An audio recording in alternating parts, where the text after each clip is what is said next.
రఘు ఒక సాఫ్ట్వేర్ ఉద్యోగి. ఒక గొప్ప కంపెనీలో ఉద్యోగం దొరికినందుకు చాలా ఆనందంగా ఉన్నాడు. కానీ అది కొద్ది కాలం మాత్రమే అని తనకు తర్వాత అర్థమైంది. ఒకరోజు ఆఫీస్లో తను చేసే వర్క్ కంప్లీట్ కాలేదని వాళ్ళ బాస్ అరిచాడు. అక్కడ ఉన్న స్టాఫ్ అందరూ తననే చూశారు. మరియు బాస్ కళ్ళలో చెరుగుతున్న నిప్పుల్ని కూడా రఘు తప్పదన్నట్లు బాస్ అనే ప్రతి మాటను పడ్డాడు. ఈ రోజు నా గ్రహచారం ఏమీ బాగోలేదు. ఎలాగైనా పని పూర్తయిన తర్వాతనే ఇంటికి వెళ్ళాలని పట్టుపట్టి కంప్యూటర్ ముందు కూర్చుని పని చేస్తూనే ఉంటాడు. అందరూ ఆఫీస్ టైం అయిపోయిందని బయలుదేరుతారు. హే రఘు, నువ్వు రావా మామా అని మిత్రుడు సురేష్ అడుగుతాడు. అరే, నువ్వే విన్నావుగా బాస్ నన్ను ఎన్ని మాటలు అన్నారో. ఎప్పుడు అలాంటి మాటలు. మన బాస్కి నా విలువ ఏంటో తెలియాలి.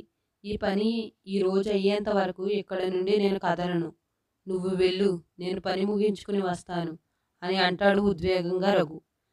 సరే బాయ్ మామ, జాగ్రత్తరా. నువ్వు అక్కడివే ఉన్నావు, ఎక్కువసేపు ఉండకు. రాత్రి ఒంటరి ప్రయాణం మంచిది కాదు. మళ్ళీ ఇక్కడి నుండి 1 గంట జర్నీ మీ సిటీకి వెళ్ళాలంటే అడవి పక్కనే ఉన్న శ్మశానం దాటిపోవాలి. ముందే నువ్వు భయస్థుడివి, అందుకే చెప్తున్నా. ప్రతిదీ ఊహించుకొని భయపడతావు. మరి ఆలోచించుకో అంటాడు సురేష్. భయం లేదు, నేను చాలా ధైర్యవంతుడిని. దెయ్యాలని భూతాలని భయపడే వ్యక్తిని కాదు నేను. రఘు ఇక్కడ రఫ్ ఆడిస్తాడు అంటాడు రఘు. ఏం రఫ్ ఆడిస్తావో, రాకుండా పోతావో నాకైతే డౌటే. మొన్న పార్టీలో మామూలుగా చిన్నపిల్ల దెయ్యం మాస్క్లో చూసి భయపడి 4 రోజులు ఇంటి నుండి బయటికి రాలేదు. దెయ్యాల గురించి ధైర్యం గురించి నువ్వే చెప్తుంటే నాకు నవ్వొస్తుంది. అది గతం. అప్పుడేదో తెలియక జరిగింది. నువ్వు నన్ను డిస్టర్బ్ చేయకుండా ముందు ఇక్కడి నుండి వెళ్ళు. సరేలే, నీ ఇష్టం. ఎవరి కర్మ వారిది. నీ మంచి కోరి చెప్తున్నా, బాయ్ అంటూ అక్కడి నుండి కదులుతాడు సురేష్. రఘు బాస్ ఇచ్చిన పని పూర్తి చేసి నేనేంటో నిరూపించుకొని ఈ ఫైల్ అతని మొహం మీద కొట్టాలని అనుకుంటాడు. పని చేస్తాడు. సమయం 10 గంటలు అవుతుంది. పని ఇంకా కాలేదు. చేస్తూనే ఉన్నాడు. పని ఇంకా 30 నిమిషాల్లో అవుతుంది. సమయం 11 అవుతుంది. వామ్మో, సమయం చాలా ఎక్కువైపోయింది. త్వరగా ఫినిష్ చేయాలని పని పూర్తి చేస్తాడు. కంపెనీకి కావాల్సిన ప్రాజెక్ట్ డాక్యుమెంట్స్ రెడీ అయ్యింది. పని పూర్తి చేసుకుని రఘు ఆఫీస్కి తాళాలు వేసి ఆ తాళాలను వాచ్మెన్ రంగయ్యకిచ్చి బైక్పై ఇంటికి బయలుదేరతాడు. సిటీ అంతా నిశిలో నిశ్శబ్దంగా ఉంది. దానితోడు అమావాస్య మరింత చీకటి ఇచ్చింది. వాళ్ళ అమ్మమ్మ చెప్పిన మాటలు గుర్తుకు వచ్చాయి రఘుకి. చిన్నప్పుడు ప్రతిరోజు ఇంటి బయట మంచం మీద పడుకుని వాళ్ళ అమ్మమ్మ చెప్పిన పొడుపు కథలు, దెయ్యం కథలు గుర్తుకొచ్చాయి. అమావాస్య రోజు దెయ్యాలు తిరిగే రోజట. ఆ రోజు దెయ్యాలకు చాలా శక్తులు వస్తాయి. అవసరమైతే అది మనిషి రూపంలో కూడా వస్తాయి అని బామ్మ చెప్పిన మాటలు గుర్తుకు వచ్చి రఘుకి వెన్నులో వణుకు పుట్టింది. అయినా ఎంతో ధైర్యంగా కూడగట్టుకుని తన బండిపై చల్లని గాలుల్లో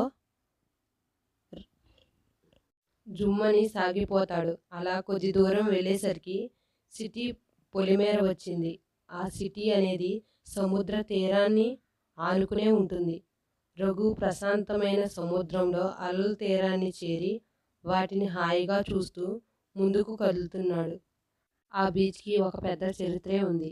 ఆ బీచ్లో ఎవరు రాత్రిపూట వెళ్ళారు. ఎందుకంటే రాత్రిపూట ఎంతోమంది అక్కడ చంపేశారు. మరియు అనుమానాస్పదంగా కూడా చాలామంది చనిపోయారు. వాటికి కారణం అక్కడ తిరుగుతున్న దయ్యాలే అని ఒక ఆర్టికల్ కూడా ఈనాడు పత్రికల్లో వచ్చిన పెద్ద సంచలనం చేసింది. అవి కూడా అమావాస్య రోజు వరుసగా జరిగిన 10 మంది మరణాలను వాళ్ళు కూడా పెళ్లి కాని ఆడవాళ్ళు మాత్రమే. ఇలా ఎందుకు జరుగుతుందో ఆ మిస్టరీ ఇప్పటికీ వీడలేదు. ఇవన్నీ ఎదలో గుర్తుకొస్తుంటూ ముందుకు వెళ్తున్నాడు రఘు. ఒక్కసారిగా భయం ఆవరించుకుంది. సురేష్ మాటలు విని అప్పుడే వానితో పాటు హాయిగా వెళ్ళుంటే బాగుండేది. ఇప్పుడు ఇంత భయం ఉండేది కాదు. తనలో తాను బాధపడుతున్నాడు. అంతలో అకస్మాత్తుగా తన ఎదురుగా కొంచెం దూరంలో రోడ్డుపై ఎవరో ఒక వ్యక్తి కూర్చున్నట్టు కనబడుతుంది. గుండె ఒక్కసారే జల్లుమంది. హార్ట్ బీట్ వేగంగా పెరిగింది. లోపల భయం కూడా గూడు కట్టుకున్న బయట ధైర్యంగా బండి డ్రైవ్ చేస్తున్నాడు రోడ్డుపై మీద. తనకు కనిపించిన రూపం సడన్గా మాయమవుతుంది.